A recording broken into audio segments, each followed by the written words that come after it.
کہ ہم کسی چیز کو اس وقت مانیں گے جبکہ ہم اس کو اپنی آنکھوں سے دیکھیں یا جبکہ ہم اس کا مشاہدہ کریں۔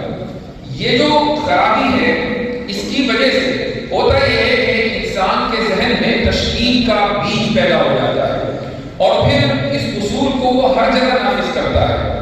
وہ یہ سوچتا ہے کہ میں اگر ہر چیز کو، جس چیز کو بھی میں یقین کرتا ہوں، مثلا مجھے یقین ہے کہ دہلی ایک شہر ہے اس لیے کہ میں نے دہلی شہر دیکھا ہے، مجھے یقین ہے کہ فلاں آدمی موجود ہے چونکہ فلاں آدمی سے میری ملاقات ہوئی ہے، مجھے یقین ہے کہ کناٹ پلیس بھی موجود ہے چونکہ کناٹ پلیس میں نے دیکھا ہے، وغیرہ وغیرہ۔ تو ہمارا مشاہدہ ہے اور اس مشاہدے کی بنیاد پر ہم چیزوں کا یقین کرتے ہیں۔ تو آخر کیا وجہ ہے کہ اللہ کو ہم بغیر دیکھے مانتے ہیں، رسول اللہ صلی اللہ علیہ وسلم کو ہم نے نہیں دیکھا، ہمارا مشاہدہ نہیں ہے، اس کے باوجود ہم آپ صلی اللہ علیہ وسلم کے وجود کو تسلیم کرتے ہیں۔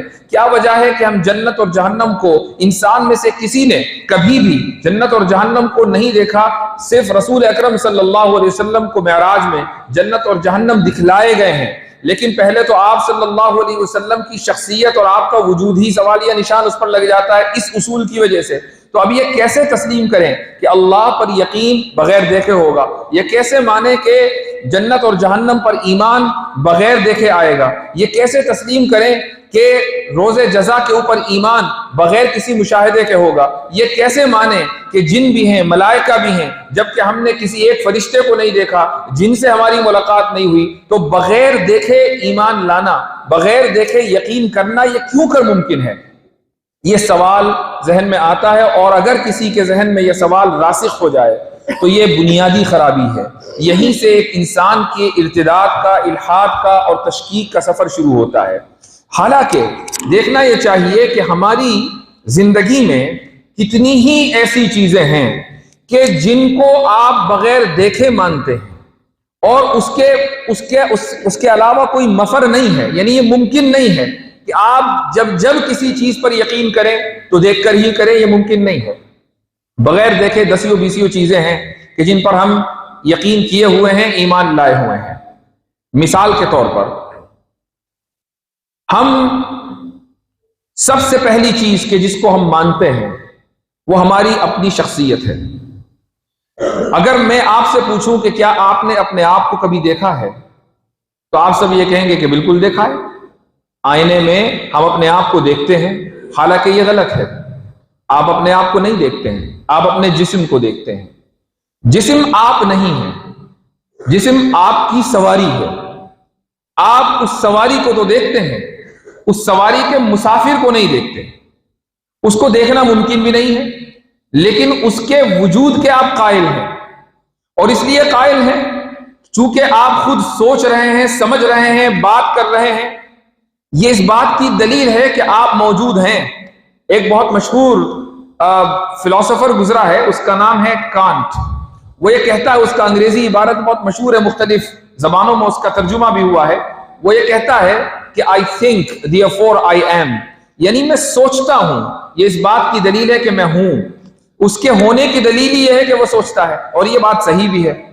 تو اب اس کا مطلب یہ ہوا کہ آپ نے جس شخص کو آئینے میں دیکھا، یا اگر آپ کسی دوست کو دیکھ رہے ہیں تو وہ دوست کو کی شخصیت نہیں ہے، وہ دوست کا نفس نہیں ہے، وہ آپ کا اپنا نفس نہیں ہے، وہ اس نفس کی سواری ہے جس کو آپ دیکھ رہے ہیں۔ اس کی دلیل یہ ہے کہ مثلا کسی کا اگر انتقال ہو جاتا ہے اور اس کی لاش کسی جگہ رکھی ہوئی ہو تو آپ کیا کہتے ہیں کہ فلاں صاحب کی لاش پڑی ہے۔ یہ نہیں کہتے کہ فلاں صاحب پڑے ہیں، فلاں صاحب تو جا چکے۔ انتقال کے معنی انتقال، یعنی یہاں سے وہاں چلے گئے، اگلے عالم میں چلے گئے۔ اب کوئی یہ کہ بھئی لاش تو وہیں رکھی ہے، کدھر چلے گئے؟ چونکہ وہ ادھر جو تھے وہ بطور اس جسم کو بطور سواری کے استعمال کر رہے تھے، اب اس سواری کا مسافر کہیں اور چلا گیا، وہ سواری رہ گئی۔ جس طریقے سے آپ کسی گاڑی میں اگر کہیں آئے، میں بھی گاڑی میں آیا، تو آپ یہ نہیں کہیں گے کہ گاڑی کا نام مفتی یاسر ہے، بھائی وہ الگ ہے، مسافر الگ ہے اور گاڑی الگ ہے۔ ایسے ہی آپ کی شخصیت الگ ہے، اور شخصیت جس جسم کی سواری کر رہی ہے وہ جسم الگ ہے۔ تو جب ہم اپنے آپ کے وجود کے قائل ہیں اور 1% بھی اس بات کے لیے تیار نہیں ہیں کہ اس میں شک کریں کہ ہم موجود ہیں یا نہیں، ہم یقین کے ساتھ کہہ سکتے ہیں کہ موجود ہیں، جبکہ ہم اپنے آپ کو نہیں دیکھتے، تو ثابت ہوا کہ دنیا میں بہت سی چیزیں ایسی ہیں کہ جن کے اوپر بغیر دیکھے ایمان لایا جاتا ہے۔ یہ مسجد بنی ہے، آپ میں سے کچھ لوگوں نے اس مسجد کو بنتے ہوئے دیکھا ہوگا، اور ایک بڑی تعداد ہے کہ جو یہاں آئی تو مسجد انہوں نے بنی بنائی دیکھی، لیکن کیا یہ مسجد خود سے بن گئی؟ یہ ممکن نہیں ہے۔ اس کے پیچھے کچھ لوگوں کی پلاننگ ہوگی، کچھ لوگوں کے ارادے ہوں گے، پھر ایک انجینئر ہوگا، آرکیٹیکٹ ہوگا، کانٹریکٹر ہوگا، مزدور ہوں گے، مستری ہوں گے، یہ سارے کے سارے ہوں گے۔ اب آپ یہ کہیں کہ چونکہ یہ مسجد کو میں نے نہیں دیکھا کہ کوئی بنا رہا تھا، میں بنانے والے کو میں نہیں دیکھ سکا، لہٰذا بنانے والا نہیں ہے، یہ کہنا غلط ہوگا۔ آپ نے مسجد کو دیکھا ہے تو اور اس کے بنانے والے کو نہیں دیکھا ہے، اس کے باوجود وہ بنانے والا موجود ہے، اگرچہ آپ نے نہ دیکھا ہو، اور آپ کو ماننا ہی پڑے گا کیونکہ آپ اس بات کو تسلیم کرتے ہیں کہ یہ مسجد خود سے خود نہیں بن سکتی۔ اور آگے بڑھیں، اب آپ سائنس کی دنیا میں آ جائیں۔ آپ نے ارتقاء کی جو نظریہ ہے اس کے بارے میں سنا ہوگا، نظریہ ارتقاء، جس کو انگریزی میں ایوولوشن کہا جاتا ہے، اور عام طور سے یہ سمجھا جاتا ہے کہ ایوولوشن کا مطلب یہ ہے کہ انسان کبھی بندر تھا۔ ہم مذاق میں تو کہہ دیتے ہیں، جب ہمارا مرتدوں سے ملحدوں سے واسطہ مطلب پڑتا ہے تو ہم ان سے کہہ دیتے ہیں بھائی تم بندر کے بچے ہو، ہم سے کیا بات کر رہے ہو، لیکن یہ حقیقت نہیں ہے۔ یعنی ایوولوشن نظریہ ارتقاء کے مطابق بھی یہ ماننا کہ انسان کبھی بندر تھا غلط ہے، بلکہ انسان ترقی کرتا کرتا، ارتقاء کرتا کرتا یہاں تک پہنچا ہے۔ اس سے پہلے کیا تھا؟ اب میں جو الفاظ آپ کو سنانے جا رہا ہوں، یہ الفاظ شاید آپ نے پہلی مرتبہ سن رہے ہوں یا اس سے پہلے سنے ہوں، تو ہو سکتا ہے کہ ذہن سے نکل گئے ہوں۔ ہم لوگوں کو سائنس کی اصطلاح میں، یعنی جو انسان ہے، کنبہ انسانی ہے، سائنس کی اصطلاح میں اس کو ہومو سیپینس کہا جاتا ہے۔ ہومو سیپینس کے معنی آتے ہیں حکیم اور دانا شخص۔ تو ہمارے اندر حکمت ہے، دانائی ہے، عقل ہے، اس لیے ہمیں ہومو سیپینس کہا جاتا ہے۔ ہم سے پہلے یعنی ہم ترقی کر کے ہومو سیپینس بنے ہیں، پھر تقریباً 10 لاکھ سال پہلے ہم لوگوں کو یا اس انسانی کنبے کو ہومو سیپینس نہیں بلکہ ہومو ایرکٹس کہا جاتا تھا، اس سے پہلے ہومو ہیبلس کہا جاتا تھا، اس سے پہلے ایسٹرولوپیتھیکس کہا جاتا تھا، اور یوں پیچھے چلتے رہے، عجیب و غریب اصطلاحات آپ کو ملتی رہیں گی۔ 5 ملین 6 ملین سال کا ڈیٹا سائنٹسٹ کہتے ہیں کہ ہمارے پاس موجود ہے۔ وہ ڈیٹا اس طریقے سے موجود ہے کہ جب مختلف ملکوں میں کھدائی ہوئی، زمین میں نیچے گئے تو دیکھا کہ الگ الگ انسانی ڈھانچے مل رہے ہیں، لیکن کوئی ڈھانچہ تو ایسا ہے جو موجودہ انسانوں کے جس سے مشابہت ہے، اور کچھ ڈھانچے ایسے ہیں کہ جن کی مشابہت بہت کم ہے، اور اس طریقے سے جیسے جیسے نیچے کھدائی ہوتی رہی ڈھانچے الگ الگ ملتے رہے۔ ان کو انگریزی میں فاسلز کہا جاتا ہے۔ فاسلز کا مطلب ہے ہڈیوں کے ڈھانچے۔ اب ان ہڈیوں کے ڈھانچوں پر تحقیق ہوئی تو پتا چلا کہ یہ ہڈی 1 لاکھ سال پرانی ہے، یہ ڈھانچہ 2 لاکھ سال پرانا ہے، یہ ڈھانچہ 5 لاکھ سال پرانا ہے، اور اس طریقے سے ان تمام ڈھانچوں میں تھوڑی بہت مماثلت اور مشابہت ہے، لیکن یہ موجودہ انسانوں کے ڈھانچے نہیں ہیں، اس لیے ہر ڈھانچے کو الگ الگ نام دے دیا گیا، اور یہ کہا کہ یہ ہومو ہیبلس ہیں، یہ ہومو ایرکٹس ہیں، یہ ہومو جو بھی ہے، اس طرح کے نام سارے دے دیے گئے۔ لیکن اب آپ یہ دیکھیں کہ جو لوگ یہ دعویٰ کرتے ہیں کہ جب ہم دیکھیں گے تو مانیں گے، جب ہم دیکھیں گے تو مانیں گے، آپ ان سے یہ سوال کریں کہ کیا آپ نے ارتقاء ہوتے دیکھا ہے؟ کوئی بھی آدمی اگر یہ دعویٰ کرے کہ میں نے ارتقاء ہوتے دیکھا ہے، وہ آدمی اس دنیا کا سب سے بڑا جھوٹا شخص ہے۔ ارتقاء کو دیکھنا ممکن ہی نہیں۔ کیوں؟ اس لیے کہ جو ارتقاء ہوتا ہے وہ 5 لاکھ سال، 10 لاکھ سال، لاکھوں سالوں میں ہوتا ہے، ملینز آف ایئرز، لاکھوں سالوں میں ارتقاء ہوتا ہے۔ اب کس کی عمر اتنی ہے کہ وہ لاکھوں سال تک ارتقاء ہوتے دیکھتا رہے؟ ارتقاء ہونا، اس کا مشاہدہ کرنا ممکن نہیں ہے۔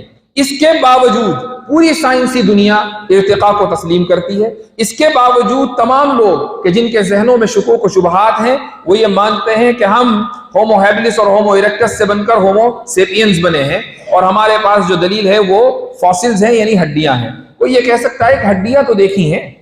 اب اگر آپ تھوڑا سا سائنسی مزاج رکھتے ہو تو بہت آسانی کے ساتھ سمجھ سکتے ہیں۔ میں نے اس موضوع کے اوپر بہت گفتگو بھی کی ہے، اور وہ یوٹیوب کے اوپر موجود بھی ہے۔ یہ جو ہڈیاں ہیں، ہڈیوں کے اوپر تحقیق ہوتی ہے، فاسل جس کو کہا جاتا ہے، اس سے بڑا اسکیم سائنس کی دنیا میں آج تک نہیں ہوا ہے۔ اسکیم کا لفظ تو سمجھتے ہیں سب لوگ۔ فون کے اوپر آپ کے کوئی کہتا ہے کہ جی ہم فلاں جگہ سے بول رہے ہیں اور آپ اپنا اکاؤنٹ نمبر دے دیں، اور بہت سی خواتین گھریلو وہ اکاؤنٹ نمبر دے دیتی ہیں اور اکاؤنٹ سے پیسہ نکل جاتا ہے. تو یہ جو سارے سائنٹسٹ ہیں یہ عام لوگوں کو گھریلو خواتین ہی سمجھتے ہیں اور ان کے ساتھ سکیم کرتے رہتے ہیں. اور سکیم کیا ہے؟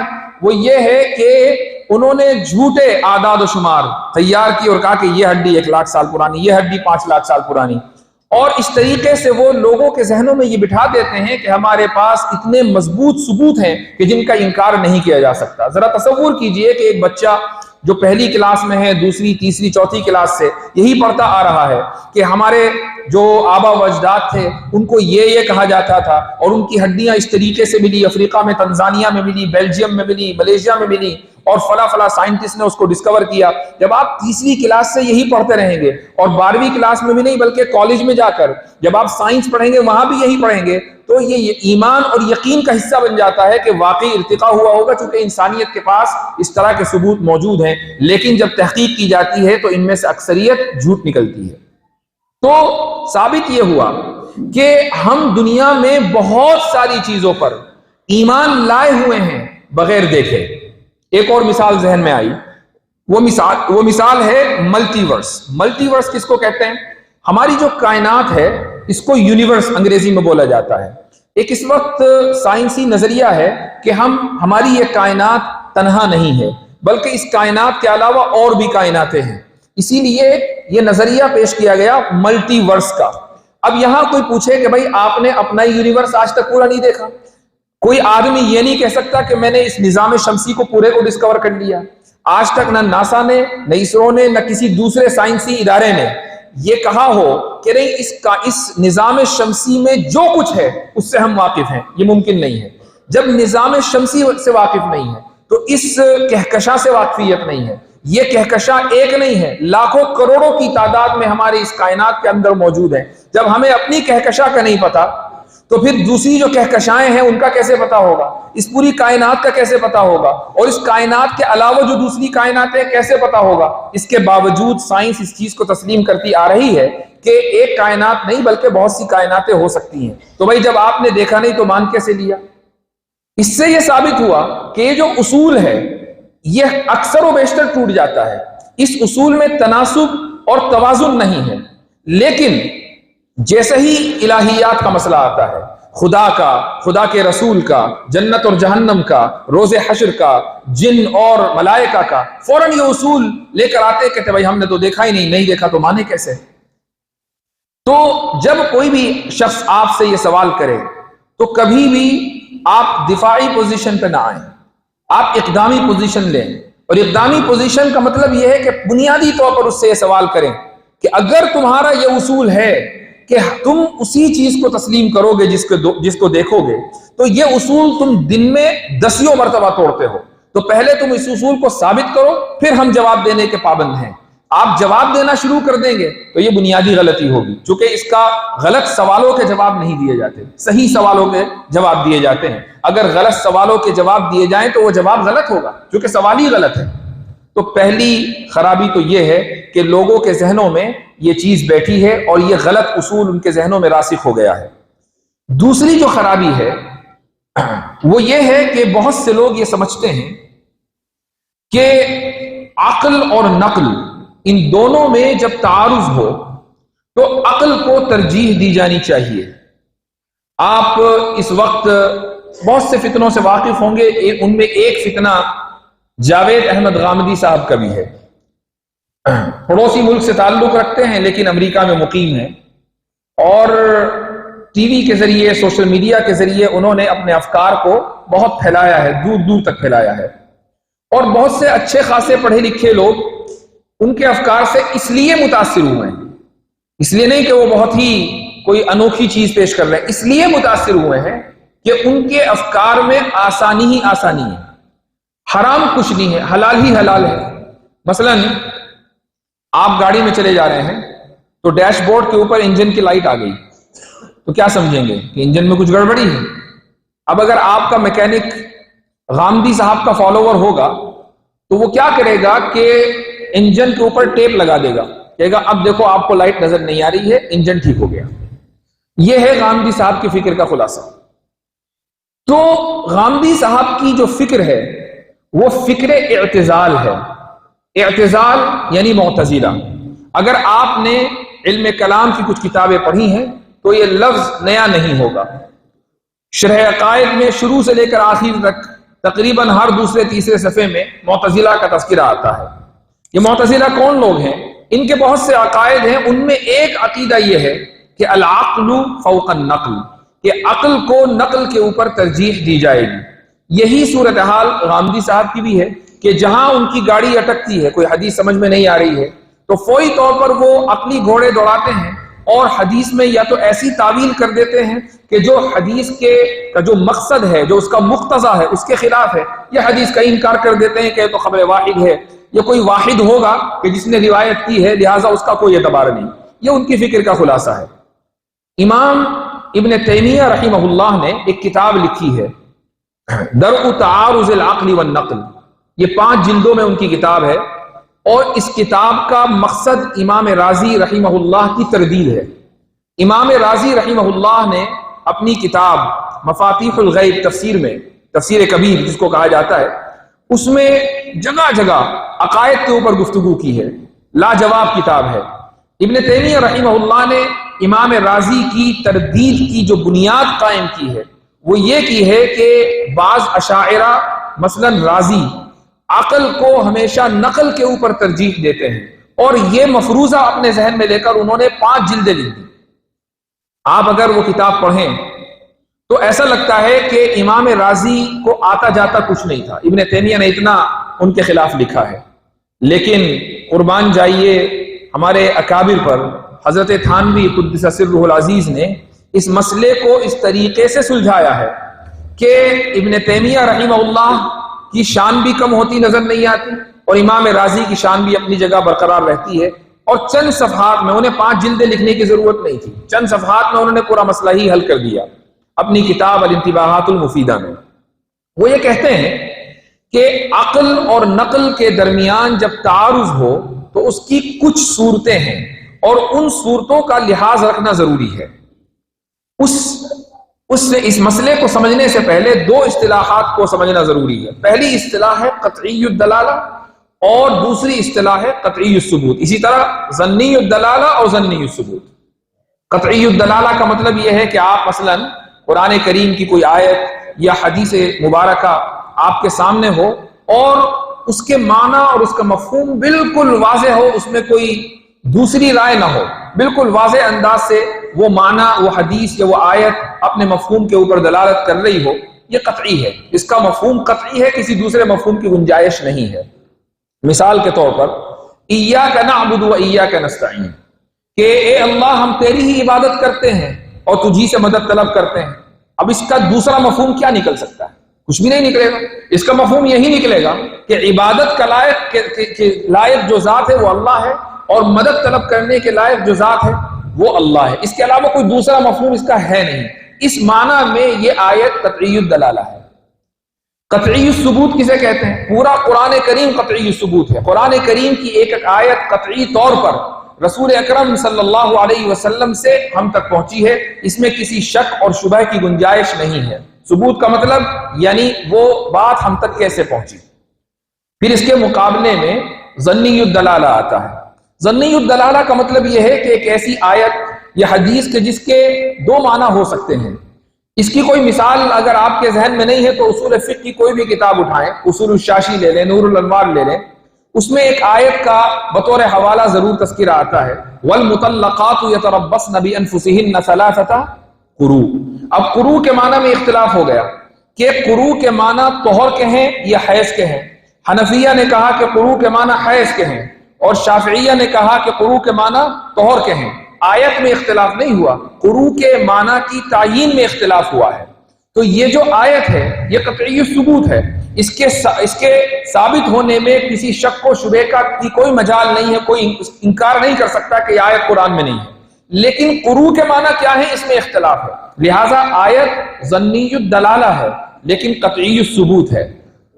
بعض مرتبہ احادیث کے حوالے سے احادیث ایسی آتی ہیں کہ جو ظنی الدلالہ بھی ہوتی ہیں اور ظنی الثبوت بھی ہوتی ہیں. اس کی مثال انما الاعمال بالنیات، کہ اعمال کا دار و مدار نیتوں پر ہے، یہ حدیث ظنی الدلالہ بھی ہے اور ظنی الثبوت بھی ہے۔ ظنی الثبوت اس لیے کہ حدیث متواتر نہیں ہے، اخبار احاد میں سے ہے، اور خبر واحد ظنی ہوتی ہیں۔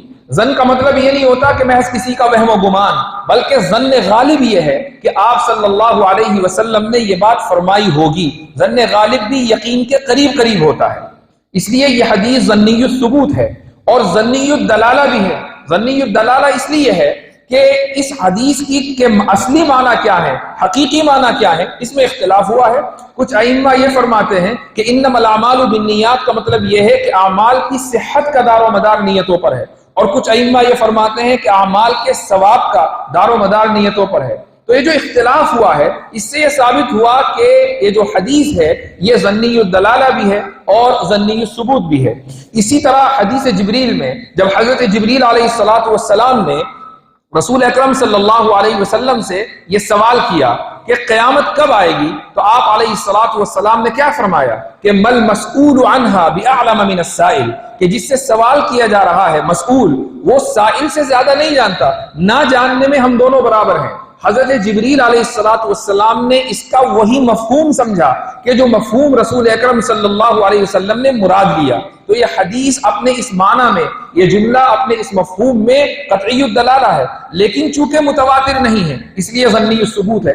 اس سے یہ پتہ چلتا ہے کہ کچھ آیتیں، کچھ احادیث ایسی ہیں کہ جو ظنی الثبوت، ظنی الدلالہ ہو سکتی ہیں۔ قرآن پورا کا پورا قطعی الثبوت، اور احادیث میں اکثریت ظنی الثبوت ہے، اور جو متواتر احادیث ہیں وہ قطعی الثبوت ہیں۔ یہ جب پورا مبحث آپ کے ذہن میں آ گیا، اب آتے ہیں ہم اپنے اس سوال کی طرف کہ عقل اور نقل میں تضاد ہو تو پھر ترجیح کس کو دی جائے گی۔ تضاد کے معنی بھی سمجھ لیجئے۔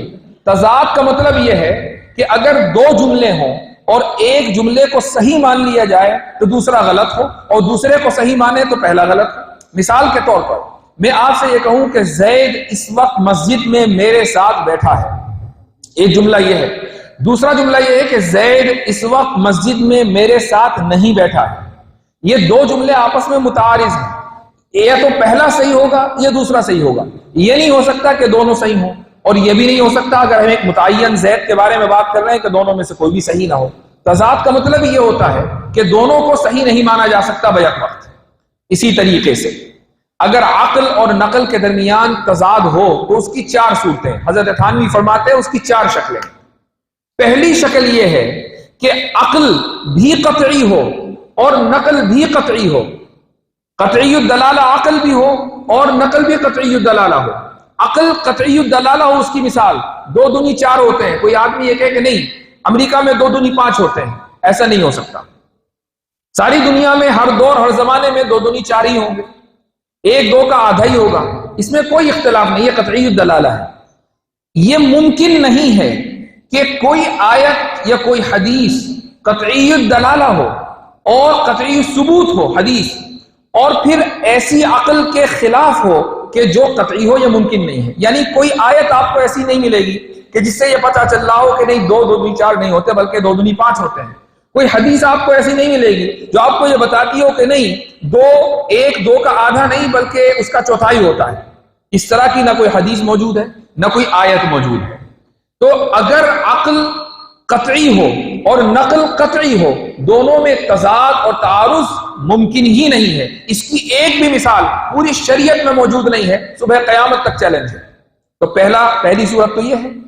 دوسری صورت یہ ہے کہ اگر نقلی دلیل قرآن و حدیث اگر یہ قطعی ہو اور عقلی دلیل ظنی ہو تو پھر نقلی دلیل کو ہی ترجیح دی جائے گی جو کہ وہ قطعی ہے۔ نقلی دلیل عقلی دلیل کو ترجیح نہیں دی جائے گی، نقل کو ترجیح دی جائے گی۔ اس کی بھی ایک مثال سن لیجئے۔ اللہ تعالیٰ فرماتا ہے کل فی فلک یسبحون، کل ہر چیز فی فلک آسمان میں یسبحون تیر رہی ہے۔ اس کا مطلب یہ ہے کہ ہر چیز میں حرکت ہے۔ اب یہ نقلی ایک استدلال ہے، قطعی الدلالہ ہے، قطعی ثبوت ہے۔ اس کے مقابلے میں سائنس چند سالوں پہلے تک یہ مانتی آئی ہے کہ دنیا سورج کے ارد گرد گھوم رہی ہے، سورج اپنی جگہ ٹھہرا ہوا ہے۔ اس کو بولتے ہیں کہ سورج اسٹیشنری ہے، سورج کہیں نہیں جا رہا ہے، وہ اپنی جگہ ہے۔ جب ہم سے یا ہمارے مفسرین سے یہ سوال کیا جاتا تھا تو مفسرین بھی یہ کہتے تھے کہ نہیں، سورج بھی حرکت کر رہا ہے، کیونکہ کلن، قرآن نے کہہ دیا کلن فی فلک یسبحون، آپ کی سائنس کہہ رہی ہے کہتی رہو، کل بدلے گی، چنانچہ بدلی۔ سائنس نام ہی اس چیز کا ہے جو بدلے، سائنس کبھی بھی ایک جیسی نہیں رہ سکتی، چنانچہ یہی ہوا۔ آج سائنٹسٹ کہتے ہیں کہ نہیں جی، سورج بھی حرکت میں ہے۔ ایک تو یہ کہ وہ اپنے ہی مدار میں حرکت میں ہے، اور ایک یہ کہ پورے نظام شمسی کو لے کر وہ اس کہکشاں کے چکر کاٹ رہا ہے۔ تو سائنس نے اپنے اندر تبدیلی پیدا کی، سائنس نے اپنے نظریے کو بدلا، قرآن نے اپنے نظریے کو نہیں بدلا، قرآن کی کسی آیت میں تبدیلی نہیں ہوئی۔ تو عقل اور نقل میں جب تعارض ہو تو دیکھا جائے گا کہ نقل قطعی ہے یا نہیں۔ اگر نقل قطعی ہو تو کبھی بھی اس کے اوپر عقل کو ترجیح نہیں دی جائے گی۔ ہاں، ایک صورت ایسی ہے کہ عقل بھی ظنی اور نقل بھی، بلکہ عقل قطعی اور نقل ظنی، نقلی دلیل ظنی ہو اور عقلی دلیل قطعی ہو۔ اب ہم تعویل کریں گے۔ مثال کے طور پر، قطعی طور پر ہمیں یقین ہے، قطعی طور پر ہمیں اس بات کا علم ہے کہ سورج ہماری دنیا کا حصہ نہیں ہے۔ ایسا نہیں ہے کہ وہ جمنا کے نالے میں ڈوبتا ہو، ایسا نہیں ہے، ہماری دنیا کا حصہ نہیں ہے۔ اس دنیا سے جس میں ہم رہتے ہیں، جس کو ہم ارتھ بولتے ہیں، زمین بولتے ہیں، اس سے باہر ہے، قطعی طور پر ہمیں اس کا علم ہے۔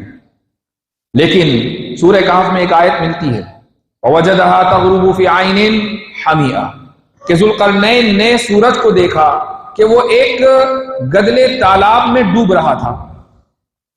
اب آیت تو موجود ہے اور قرآن کریم کی آیت ہے تو قطعی الثبوت ہے، اس کے قرآن کریم کی آیت ہونے میں تو شک و شبے کی کوئی گنجائش نہیں ہے۔ لیکن اس کے مفہوم میں، یہ جو مفہوم ہے یعنی اس کا جو دلالت ہے یہ ظنی ہے، اور عقلی طور پر قطعی طور پر ہمیں پتا ہے کہ سورج اس دنیا کا حصہ نہیں ہے۔ تو اب ہم تعویل کریں گے اور اس آیت کو اس طرح سمجھیں گے کہ ذوالقرنین کو ایسا لگا گویا کہ سورج اس تالاب میں ڈوب رہا ہو، یہ ان کا اپنا اندازہ تھا۔ ایسا نہیں تھا کہ سورج فی الواقع اور فی الحقیقت کسی تالاب میں ڈوب رہا تھا، چونکہ سورج اس کائنات کا، اس دنیا کا، کائنات کا تو ہے، اس دنیا کا حصہ نہیں ہے۔ تو دیکھیں ہم نے آیت میں تعویل کی۔ تو امام رازی رحمہ اللہ جب یہ فرماتے ہیں کہ عقل کو نقل پر ترجیح دی جائے گی، حضرت تھانوی رحمہ اللہ نے اس کی تشریح فرما دی کہ صرف ایک صورت میں، جبکہ نقل ظنی ہو اور عقل قطعی ہو، تو ایسی صورت میں نقل میں تعویل کی جائے گی، ترجیح تب بھی نہیں دی جائے گی عقل کو۔ یہ ہے ہماری شریعت میں عقل کا مقام۔ لیکن اس کا مطلب ہرگز یہ نہیں ہے کہ ہم عقل کے اس مقام کو اس طرح اتنے نیچے لے جاتے ہیں کہ اس کی کوئی اہمیت اور کوئی حیثیت نہیں ہے۔ اور خدا کے وجود کے جتنے دلائل ہیں وہ سارے کے سارے عقلی ہیں۔ مثلا اگر آپ سے کوئی یہ پوچھے کہ خدا کے وجود کی مجھے کوئی عقلی دلیل دیجیے، اور آپ اس کے جواب میں قرآن کریم کی سورہ اخلاص پڑھ دیں، قل هو اللہ احد، اور سامنے والا ملحد ہو، مرتد ہو، تو وہ آپ کی اس دلیل کو تسلیم نہیں کرے گا۔ وہ یہ کہے گا بھائی میں مانگ رہا ہوں دلیل اللہ کے وجود پر، اللہ کا وجود جب ثابت کرو گے تو تم یہ ثابت کرو گے کہ اس کی طرف سے وحی آئی ہے، جب یہ ثابت ہو جائے گا تو تم یہ ثابت کرو گے کہ یہ کلام اللہ کا کلام ہے، جب یہ ثابت ہو جائے گا تو تم پھر یہ ثابت کرو گے کہ اس میں جو کچھ لکھا ہے وہ حرف بحرف درست ہے، اس کے اندر تحریف نہیں ہوئی ہے، تب جا کر تمہاری بات صحیح ثابت ہوگی۔ جب یہ تمام کے تمام مراحل ابھی پورے ہی نہیں ہوئے، خدا ہی کا وجود ثابت نہیں ہوا، اور آپ جلد کر کے قرآن کریم کی آیت میرے سامنے پیش کرنے لگے، تم ایسی دلیل کو کیوں مانو؟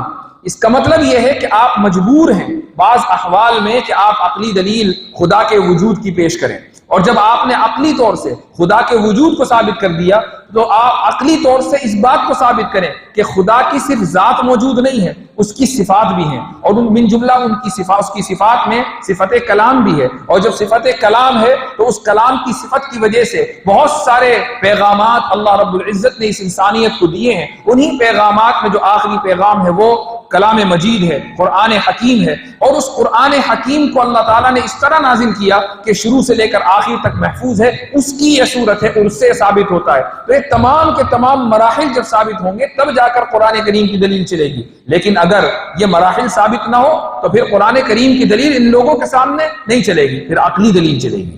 اس لیے عقل کی بھی اہمیت ہے۔ یہی وجہ ہے کہ ہمارے علم کلام کی کتابوں میں جو شروع میں ایک بحث آتی ہے اسباب العلم کی. اسباب العلم کا مطلب یعنی ذرائع علم. علم ہمیں کیسے آتا ہے؟ اس میں 3 چیزیں ملتی ہیں. سب سے پہلی چیز ہے حواس، کہ ہم دیکھ کر، سن کر، ہم ہاتھ لگا کر، سونگ کر اور چکھ کر بہت سی چیزوں کا علم حاصل کرتے ہیں. دوسری چیز ہے الخبر الصادق، یعنی سچی خبر، جس کے تحت خبر متواتر اور خبر الرسول آ گئی. اور اس کے بعد پھر عقل کا ذکر آتا ہے کہ عقل بھی ذریعہ علم ہے، کہ بہت سی چیزیں ہم اپنی عقل کے ذریعے جانتے ہیں. تو اگر آپ عقل کو وہ مقام دے دیں کہ جو اس کا نہیں ہے، یا اس مقام سے گرا دیں کہ جو اس کا ہے، تو دونوں صورتوں میں آپ غلطی کریں گے. غامدی صاحب کی غلطی کیا ہے کہ انہوں نے عقل کو وہ مقام دیا جو اس کا نہیں ہے. انہوں نے نقل یعنی قرآن و سنت کے اوپر عقل کو ترجیح دی. اور عام لوگ بہت سی مرتبہ یہ غلطی کرتے ہیں کہ عقل کو جو مقام دیا جانا چاہیے وہ بھی نہیں دیتے. بہت سے سلفی حضرات ہیں، جب آپ ان سے گفتگو کرتے ہیں وہ کہتے ہیں کہ نہیں، یہ علم کلام وغیرہ نہیں، یہ سب زنادقہ کے کارنامے ہیں، ہمیں تو قرآن سے دلیل چاہیے. ٹھیک ہے، قرآن سے دلیل آپ لے لیں، میں لے لوں، ہمارے لیے قرآن اللہ کی کتاب حجت ہے. لیکن مرتد اور ملحد کے نزدیک کلام اللہ حجت نہیں ہے. اس کے سامنے قرآن کریم کی آیت یا حدیث مبارکہ بطور دلیل پیش نہیں کی جائے گی. تو یہ دوسری غلطی ہے اور اس کو صحیح کرنا ضروری ہے. اور تیسری اور آخری بات، معجزات کا انکار. ایک بڑی تعداد جدید تعلیم یافتہ لوگوں کی ایسی ہے کہ جب ان کے سامنے معجزات یا کرامات کو بیان کیا جاتا ہے تو ایک دم ان کی پیشانی پر بل آ جاتے ہیں کہ یہ کیا، آپ کون سی دنیا کی باتیں کر رہے ہیں؟ بھلا ایسا بھی ہوتا ہے کہ چاند کے 2 ٹکڑے ہو گئے ہوں، ایسا بھی ہوتا ہے کہ سورج غروب ہوتے ہوتے رک گیا ہو، ایسا بھی ہوتا ہے کہ براق پر ایک شخصیت، ایک انسان بیٹھ کر آسمانوں کے سفر کر کے اسی وقت آ بھی گیا ہو. بھلا ایسا بھی ہوتا ہے کہ پتھر سے اونٹنی نکل آئی ہو. بھلا ایسا بھی ہوتا ہے کہ آگ میں ایک شخص کود گیا ہو اور اس کے بعد زندہ سلامت واپس آ گیا ہو. یہ سارے کے سارے اس کو کہتے ہیں اساطیر الاولین. تو اب یہ جو اساطیر الاولین کا لفظ ہے یہ قرآن کریم میں ہے، اور مشرکین کہا کرتے تھے. آج کے دور کے ملحدین و مشرکین بھی یہی لفظ استعمال کرتے ہیں کہ یہ اساطیر الاولین ہے، ہمیں تو علم اور سائنس کی باتیں بتاؤ، معجزات کا مطلب کیا ہے؟ تو یہ تیسری خرابی ہے.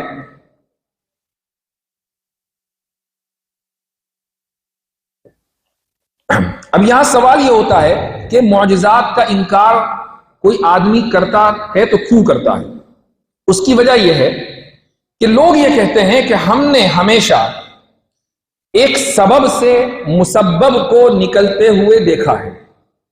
آگ جل رہی ہے، میں اس پر پانی ڈالوں گا تو پانی سبب ہے آگ کے بجھنے کا. جب آپ پانی ڈالیں گے آگ بجھ جائے گی.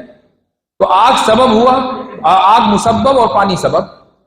اسی طریقے سے آپ آگ جلائیں گے اور اس کے اوپر پانی رکھیں گے تو پانی ابلنے لگے گا. آگ یہاں سبب ہے اور پانی مسبب. جب آپ یہ کریں گے ایسا ہی ہوگا. ایسا نہیں ہوگا کہ آپ نے پانی رکھا آگ کے اوپر اور پانی جلنے کے بجائے، بوائل ہونے کے بجائے، گرم ہونے کے بجائے ٹھنڈا ہو گیا ہو، جم گیا ہو. نیچے آگ جل رہی اور پانی اوپر جم رہا ہے، ایسا نہیں ہوگا. تو ہم نے چونکہ سبب سے مسبب کو ہمیشہ نکلتے ہوئے دیکھا ہے، اس لیے اس کی خلاف ورزی نہیں ہو سکتی. ہم نے کبھی نہیں دیکھا کہ پتھروں سے اونٹنیاں نکل رہی ہیں. اونٹنی کا بچہ نکلتا ہے اونٹنی سے، انسان کا بچہ نکلتا ہے عورت سے. ہم نے ہمیشہ سبب سے مسبب کو نکلتے ہوئے دیکھا ہے. جب یہ چیز آپ ہمیں کچھ اور بتائیں گے اور یہ کہیں گے کہ نہیں حضرت صالح کے زمانے میں پتھر سے اونٹنی نکل گئی تھی، ہم نے دیکھا ہے کہ آگ میں آپ کودے تو جل جائیں گے، اور آپ یہ کہیں کہ نہیں حضرت ابراہیم آگ میں کود گئے تھے جلے تھے نہیں، تو ہم کیسے تسلیم کر لیں؟ سبب اور مسبب دونوں کا ہمارے سامنے جو کنیکشن ہے وہ اتنی مرتبہ ہے کہ جب بھی سبب ہوگا مسبب ہوگا، اور جب بھی مسبب ہوگا تو اسی سبب سے ہوگا. یہ ہے معجزات سے انکار کی وجہ. اس کا جواب کیا ہے؟ اس کا جواب یہ ہے کہ آپ نے معجزات کے انکار کی دلیل اپنی جہالت کو قرار دیا ہے. یہ کہا ہے کہ ہم نے نہیں دیکھا، یعنی ہمیں نہیں معلوم، لہٰذا ایسا موجود نہیں ہے.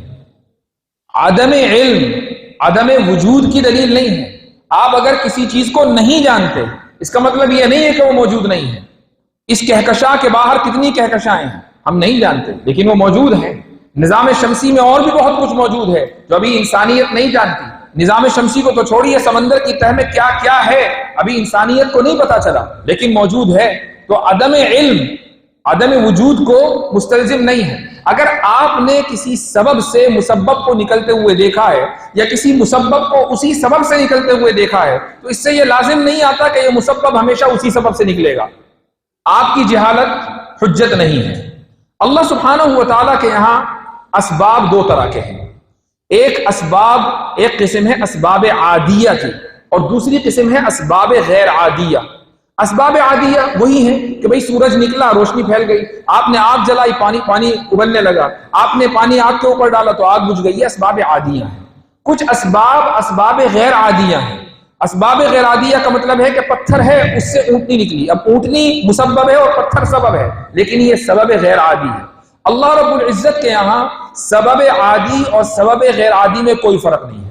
جس طرح اس کو قدرت ہے، قدرت کاملہ ہے اسباب عادیہ پر، اسی طرح اس کو قدرت کاملہ ہے اسباب غیر عادیہ پر۔ وَلَن تَجِدَ لِسُنَّةِ اللَّهِ تَبْدِيلًا، کہ تم اللہ کے اس سنت میں کبھی بھی کوئی تبدیلی نہیں پاؤ گے۔ اللہ رب العزت کے یہاں اسباب کے اوپر مکمل کنٹرول ہے۔ بعض مرتبہ وہ اسباب عادیہ کو بروئے کار لاتا ہے اور اس سے مسببات نکال دیتا ہے، اور بعض مرتبہ اسباب غیر عادیہ کو بروئے کار لاتا ہے اور ان سے مسببات کو نکال دیتا ہے۔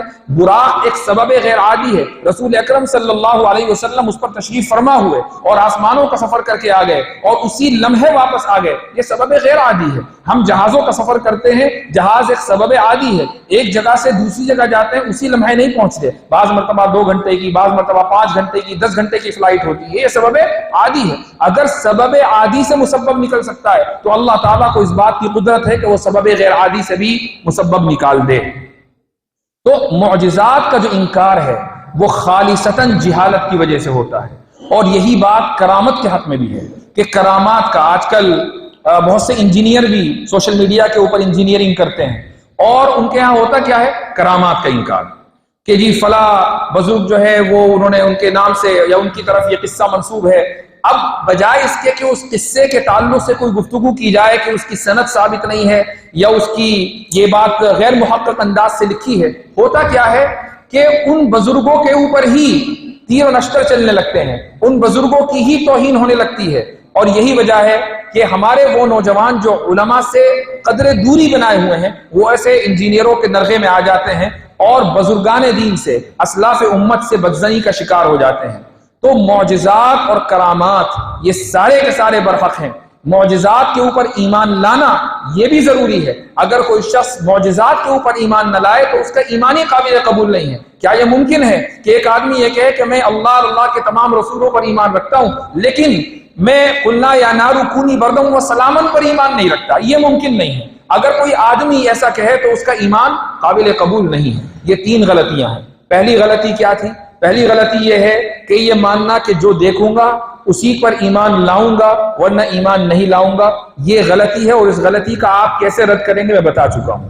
دوسری غلطی کہ آپ عقلی اور نقلی دلائل میں بظاہر اگر آپ کو تضاد اور تعارض نظر آئے تو آپ فوراً عقلی بنیادوں پر، آپ عقلی دلائل کو ترجیح دینے لگیں احادیث پر اور قرآن پر، اور نقلی دلائل کو، نقل سے مراد یہاں منقول ہے، نقلی دلائل کو آپ مرجوح قرار دیں، یہ بھی بنیادی غلطی ہے۔ تیسری غلطی کہ آپ خالصتاً اپنی جہالت کی بنیاد پر معجزات کا اور کرامات کا انکار کر بیٹھیں۔ یہ 3 غلطیاں ہیں جو عام طور سے آپ کو عوام الناس میں، نوجوانوں میں، جدید تعلیم یافتہ، عصری تعلیم یافتہ افراد میں ملیں گی، اور جب آپ ایسی اس طرح گفتگو کریں گے تو یہ لوگ پریشان ہوں گے کہ بھئی کیوں معجزات کی بات ہو رہی ہے، کیوں کرامات کی بات ہو رہی ہے۔ یہ ضروری ہے کہ آپ ان مسائل کو عقلی بنیادوں پر اس طرح سمجھائیں کہ سامنے والا مطمئن بھی ہو جائے اور اس کو تسلی بھی ہو جائے۔ دعا کرتا ہوں کہ اللہ رب العزت ہمیں دین کی صحیح سمجھ پیدا عطا فرمائے، اور اللہ سبحانہ و تعالی ہمیں اپنے دین کے اوپر قائم رکھے، رسول اکرم صلی اللہ علیہ وسلم کی سنت پر چلنے کی توفیق عطا فرمائے۔ جزاکم اللہ خیر الجزاء، وآخر دعوانا ان الحمد للہ رب العالمین۔